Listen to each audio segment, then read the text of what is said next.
What does it mean to be a leader? What does it mean to be a great leader? How rare are they? We only know of 4 great leaders after the Prophet: Abu Bakr, Umar, Uthman, and Ali. What if I told you there's a 5th great leader? What if there existed a leader who in just 2 years would eradicate poverty and corruption in the entire Muslim world? Who was this leader?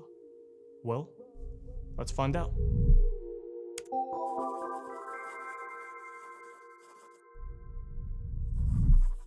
In order to talk about this great leader, we need to mention a famous incident which happened to Umar ibn al-Khattab.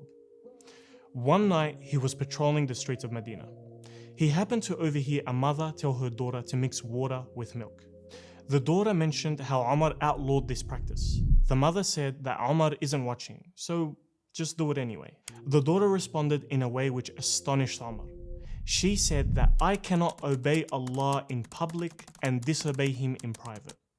Umar was so amazed with this girl that he told his sons that one of them should marry this girl. So his son Asim married the girl.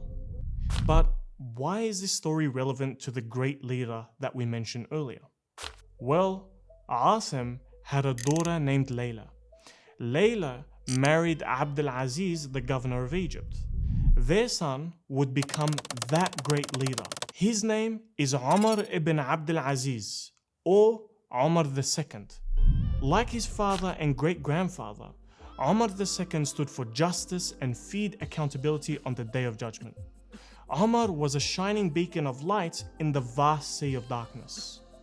Born in 63 AH, Umar II was drowned in royalty during the Umayyad dynasty rule. Being the son of the governor of Egypt, Umar could have whatever he imagined. He had the best clothing, perfume, and education. But this didn't stop his father from instilling Islamic and prophetic values in his son. AbdelAziz wanted his son Umar to have a strong religious background. So he sent Umar to Medina to learn at the hands of scholars. It was there where he learned at the hands of the Prophet's companion Anas ibn Malik. Anas ibn Malik praised Umar by saying, I have never been led in prayer by someone whose performance is closest to that of God's messenger other than that lad, meaning Umar. He also learned from one of the 7 jurists of Medina, Sheikh Ubaidullah ibn Abdullah. By the time Umar had entered his early 20s, he had accumulated so much praise from some of the greatest scholars and imams. And by the time he was 25, Caliph al-Walid appointed him as the governor of Medina. That's right, he was just 25 years old. Umar ibn Abdel Aziz gained a reputation for his justice and his observance of Sharia. Muslims who were suffering from persecution from Al-Hajjaj in Iraq fled to Medina because of his reputation. Al-Hajjaj became so jealous of Umar ibn Abdel Aziz that he persuaded the Caliph to remove Umar from power in Medina.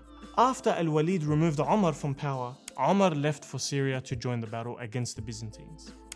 Once Al-Walid and Al-Hajjaj had passed away, his brother Sulayman had assumed power. Now, Sulayman regarded Umar as a loyal, trustworthy advisor, and together they removed all of Hajjaj's men from power and expelled them. Sulayman trusted Umar so much that he entrusted him with the running of the affairs of the subjects of Syria. Upon Sulayman's deathbed, he wrote a sealed will in front of all the Umayyad notables telling them to obey his orders in the letter. They all agreed.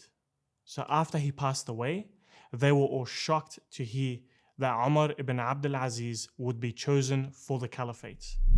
Even Umar was unsatisfied with this result, so he went to the mosque and called for the people.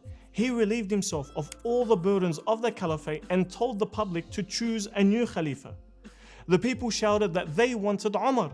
Knowing that the people are satisfied with him, Umar accepts this pledge and delivers a speech. He says, I've been appointed as your ruler, though I'm not the best among you. You're not obliged to obey me unless it involves obedience to Allah. So if I disobey Him, you are not to obey me. Umar Ibn Abdel Aziz accepted the responsibility of Khalifa at the age of 37, even though he never sought it and never liked it. This is what sets Umar apart from other leaders. But it is what he did during his rule that would make Umar so legendary. Upon assuming power, Umar's life would change forever. He would drop all privileges, all luxuries, and any resemblance of royalty for himself and his family. In just 1 year, Umar would lose any excess fat on his body to the extent where people could see his rib bones showing. Even when Umar had seen his wife wearing jewelry her father gave her, he gave her a choice between the jewelry and him. She can have one, not both. His wife, being a patient woman as she was, agreed to return all her jewelry to the public treasury. This is why instantaneously Umar returned all of the unjustly seized property to the public treasury, beginning with himself, by returning all the gifts given to him by his father-in-law Abdul Malik ibn Marwan. After that, he focused on all the usurped property of the nobles of the Umayyads. He didn't just stop there. Umar wanted to remove as much corruption and oppression in the Islamic State as he possibly could. Umar would famously announce during Hajj that whoever could go to Damascus and bring with them a complaint about being oppressed and wronged, then for them is 300 dinar.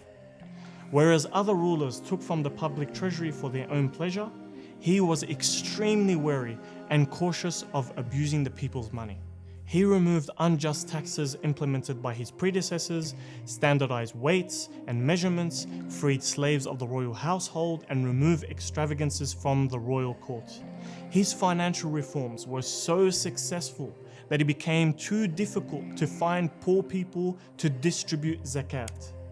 One critical moment of Umar's reign was when he changed the way Friday sermons are delivered forever. During the early years of the Umayyad rule, it was customary to publicly curse Ali radiallahu anhu. Umar abolished this practice and replaced it with the verse, "Indeed, Allah commands justice, grace, as well as courtesy to close relatives. He forbids indecency, wickedness, and aggression. He instructs you so perhaps you will be mindful." And until today, we continue to recite this verse in our Friday khutbahs. Umar Ibn Abdel Aziz always maintained a good relationship with scholars and religious advisors. He deeply cared about da'wah and the spread of Islam. Under his rule, there were unprecedented levels of conversion rates to Islam.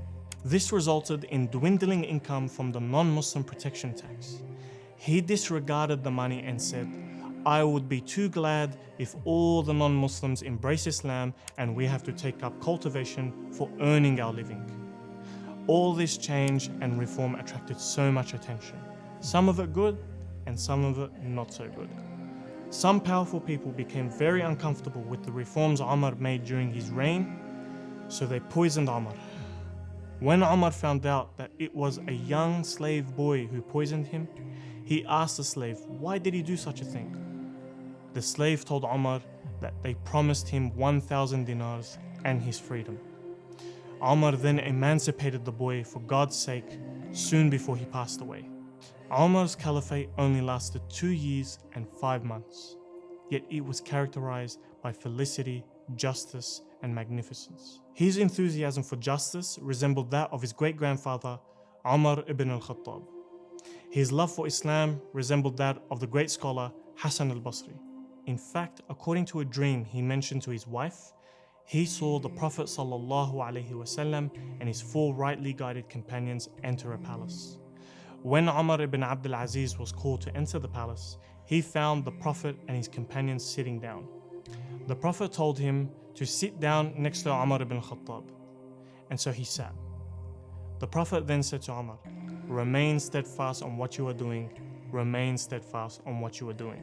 From this dream, scholars have interpreted that Umar ibn Abdel Aziz is in fact the 5th rightly guided Caliph. May Allah reward Umar for his piety and just rule. Ameen. If you enjoyed this video along with all the other content that OnePath Network produces, please support us so we can create more beneficial content for the world. Go to onepathnetwork.com and you can support us from as little as $1 a day. Jazakumullah khair for your support.